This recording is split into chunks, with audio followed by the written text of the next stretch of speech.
Des poignées de main qui marquent la fin des litiges au Soudan du Sud. Les laborieuses négociations d'Addis Abeba auront porté leurs fruits. Le gouvernement sud-soudanais et les rebelles menés par l'ex-vice-président Riek Machar ont paraphé jeudi un accord de cessez-le-feu. Les belligérants considèrent la signature de cet accord comme un premier pas décisif vers la paix. Vu la situation désespérée du pays dévasté par la guerre et le peuple, je me tiens devant vous dans ce sanctuaire de paix et de réconciliation fourni par le leader de notre région pour déclarer un engagement univoque pour ces deux engagements. C'est extrêmement important non seulement pour ramener la paix dans le pays, mais aussi pour tracer un chemin vers le dialogue politique national afin de faire perdurer la paix au Soudan du Sud. Une première étape pour tenter de mettre fin à un conflit qui a déjà fait des milliers de morts et des centaines de milliers de déplacés, salués par la communauté internationale.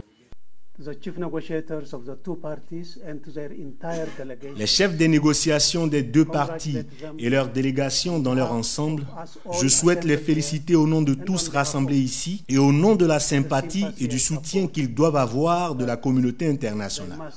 Félicitons-les. Un grand pas vers la réconciliation, mais rien n'est encore gagné pour le Soudan du Sud.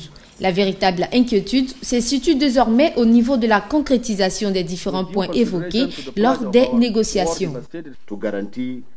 Ce qui nous inquiète vraiment sur ce qui est de savoir si l'accord de cessation des hostilités tiendra ou non est la capacité des groupes rebelles à garantir le transfert pacifique et démocratique du pouvoir. Parce que s'ils perdent confiance, alors notre société s'effondrera et implosera certainement. Et nous promettons une coopération totale avec les mécanismes de contrôle et de vérification et nous exhortons les envoyés spéciaux à se mettre en mouvement.